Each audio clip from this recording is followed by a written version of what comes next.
How many pedophiles you got? 288. God's children are not for sale.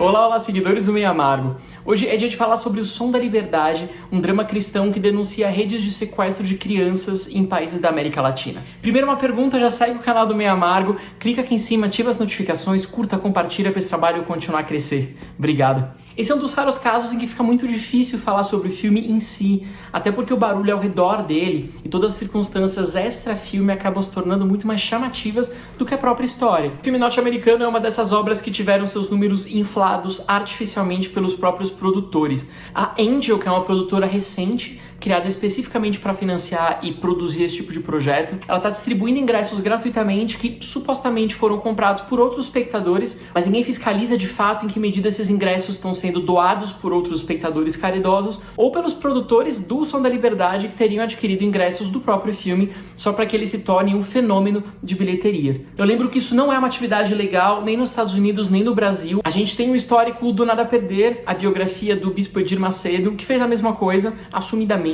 comprou ingressos, distribuiu para as pessoas e no final a gente tinha uma venda muito grande, mas as salas vazias. Assim não resta dúvida que se trata de um fenômeno midiático, especialmente, muito mais do que cinematográfico, e cercado pela falta de transparência. Outro fator que é fundamental destacar aqui são os apoios que o Som da Liberdade tem recebido. Nos Estados Unidos, esse projeto é apoiado e propagandeado pela QAnon, que é um grupo conspiracionista de extrema-direita, e também por senadores republicanos mais radicais. Algo semelhante acontece no Brasil, onde os representantes bolsonaristas mais inflamados também estão abraçando o filme, assim como alguns grupos evangélicos. Assim começam a pipocar na internet algumas imagens de caravanas chegando em shopping centers, caravanas fazendo cultos e cantando louvor nos corredores em frente aos cinemas para poder dizer, olha, tá vendo como as salas estão cheias?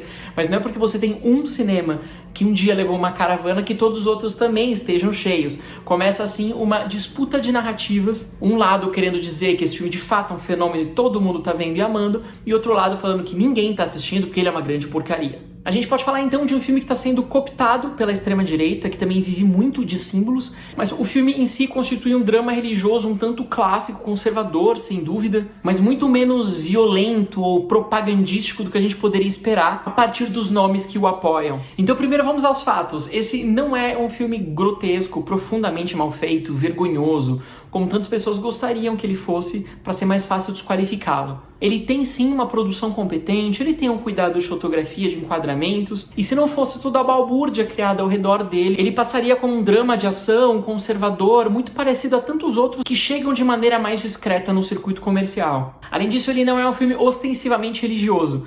Então você não vai encontrar pessoas nas igrejas falando o tempo inteiro em salmos, na Bíblia. O mais perto que a gente chega disso é uma outra menção a Deus nos diálogos. Uma personagem tem sempre um crucifixo na correntinha e toda uma estética que a gente convencionou chamar de estética religiosa. Ou seja, um coral de crianças em momento de inocência, uma luz sempre muito forte atrás das criancinhas, sugerindo um caráter celestial, etc. E claro, o personagem principal se chama Tim em inglês, o que seria Timóteo em espanhol. Essa tradução é muito usada na história, até porque Timóteo significa aquele que adora a Deus, e essa menção ao personagem bíblico também é relevante à trama. Além disso, o Som da Liberdade também não associa o sequestro de crianças com grupos de esquerda, como tem sido dito com alguma frequência na internet por pessoas que não assistiram ao filme. O mais perto que ele chegaria de associar uma espécie de figuras progressistas seria o fato que uma dessas crianças são sequestradas sob pretextos que vão participar de um álbum de modas, tornar modelos ou entrar no mundo do espetáculo e do show business. Mesmo assim, é algo muito distante e não existe nenhuma menção desses sequestradores enquanto pessoas progressistas, por exemplo. Se a gente tivesse uma demonização da esquerda tão explícita, o filme seria descartado com muita facilidade. Mas O Som da Liberdade quer ser levado a sério, como um drama bem feito, prestigioso, que inclusive tem recebido algumas críticas muito positivas, até de classes mais moderadas da crítica de cinema americana e brasileira. Por isso a gente pode falar num discurso um pouco mais sutil, talvez um pouco mais sofisticado, embora ele seja igualmente claro no que ele pretende trazer. Ou seja, embora ele não seja explicitamente de extrema direita, pelas regras que a gente compreende de uma extrema direita, ele é claramente um filme de direita assumido e orgulhoso enquanto tal. Em primeiro lugar, é uma obra muito machista, onde apenas os homens têm algum papel de relevância, de ação e de iniciativa. As mulheres cabe apenas o papel de ficar em casa, cuidando das crianças, de nunca deixar o lar, ou de ser uma grande víbora, quando ela não ocupa o espaço doméstico. Em seguida, ele é um tanto racista e xenofóbico, ele é mais um desses filmes que enxergam os países da América Latina enquanto antros de criminalidade, terra sem leis, especialmente para os cidadãos do México, Honduras e Colômbia, retratados como gangsters pouco inteligentes. Enquanto isso, obviamente, cabe aos Estados Unidos fazer o papel de polícia do mundo e bastião da moral e dos bons costumes. Por isso a gente vai ter o nosso herói branco, loiro, muito corajoso e também pai de 6 ou 7 crianças. Em terceiro lugar, e talvez mais importante de todos esses aspectos direitistas, seja a descrença completa nas instituições. O nosso protagonista é policial de formação, ele começa na trama agindo enquanto policial até perceber que a polícia demora demais, é muita burocracia nas palavras dele, é melhor a gente mesmo com a nossa coragem, nossos braços fortes, e enfrentar os sequestradores e resgatar as criancinhas o quanto antes. É muito tradicional dessa nova direita acreditar que escolas são nocivas, corporações não funcionam, e se a gente quer que algo seja feito, a gente tem que fazer por nós mesmos. É esse tipo de pensamento que legitima, inclusive, tentativas de golpe de Estado no 8 de janeiro, ou pedidos para fechar o Supremo Tribunal Federal. Além disso, O Som da Liberdade é um filme narrativamente simples e explícito até demais. Se eu fosse uma pessoa de direita, eu acho que eu não gostaria nem um pouco de me ver como público-alvo dessa obra que não considera o seu espectador muito inteligente e acha que como ele não vai entender o discurso, é preciso explicar, repetir e mastigar cada significado, cada metáfora. Isso significa que existe muita trilha triste durante as abduções, tem muitas crianças chorando, gritando, sendo maltratadas, de uma maneira que os cineastas mais experientes claramente poderiam representar ou apenas aludir, sem precisar mostrar em cena. Jim Caviezel, o ator que já tinha interpretado Jesus Cristo e que é assumidamente muito conservador, faz o papel principal de um homem sem nenhuma ambiguidade moral. Ele é apenas muito bom, corajoso e ele tem essa disposição ao martírio. Isso significa que ele está disposto a se sacrificar pelo bem comum, que é o ponto em que o Jesus Cristo do Caviezel e agora o Tim Ballard se encontram. E que reforça essa tendência direitista de só compreender o mundo de maneira simplificada e maniqueísta enquanto luta do bem contra o mal. A gente, inclusive, acabou de ter um presidente que se colocava contra o bem, lutando contra o mal. Esse tipo de simplificação tanto grotesca da política e da sociedade é o que a gente também vai encontrar aqui. Bom, mas então por que as direitas, extremas direitas estão abraçando esse filme com tanta força, fazendo tanta propaganda? Eles vão dizer que é porque a direita é contra a pedofilia? Claro, então se eles são contra a pedofilia, eles vão ver um filme que é contra a pedofilia, certo?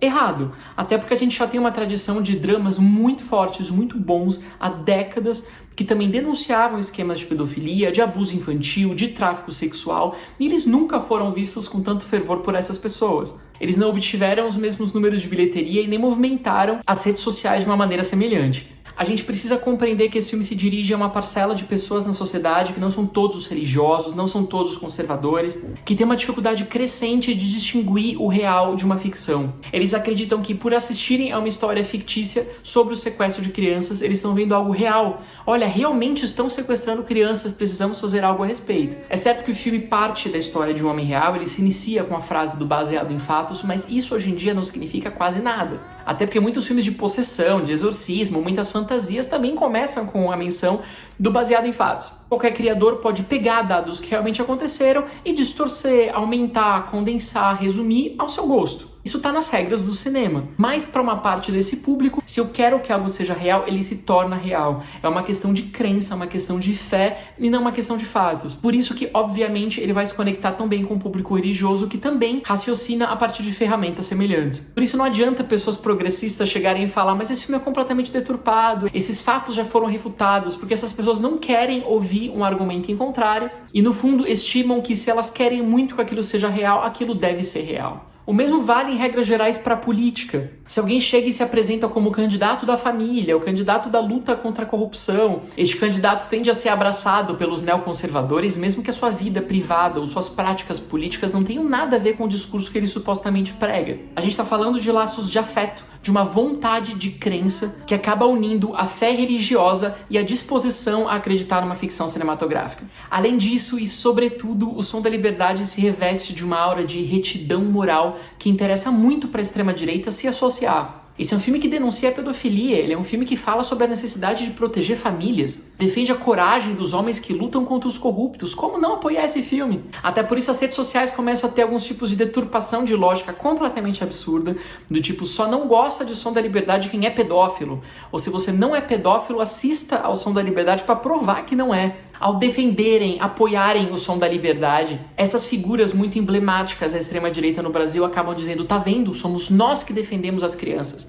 somos nós que apoiamos as famílias. Desse modo, eles instrumentalizam o filme e esvaziam qualquer debate interno a essa história para acabar valorizando a si próprios e dominando as narrativas nas redes sociais. Isso é algo que as direitas fazem muito melhor do que as esquerdas ainda, que é controlar a narrativa. Até por isso, tantas vozes progressistas estão falando sobre o Som da Liberdade e, de certa maneira, alimentando esse discurso, inclusive eu mesmo, porque a gente acredita na necessidade de refutar esse monopólio da moral que as direitas querem se revestir, enquanto a gente sabe que, no fundo, a gente também está alimentando a polêmica e a popularidade desse filme. Ironicamente, as esquerdas têm realizado obras contra a pedofilia, contra o tráfico de pessoas, contra o tráfico sexual há décadas, filmes muito bons, mas sem a tendência a explorar o discurso desses filmes para ganho próprio. A gente está discutindo no final símbolos, valores e uma disputa de narrativas e muito pouco o cinema.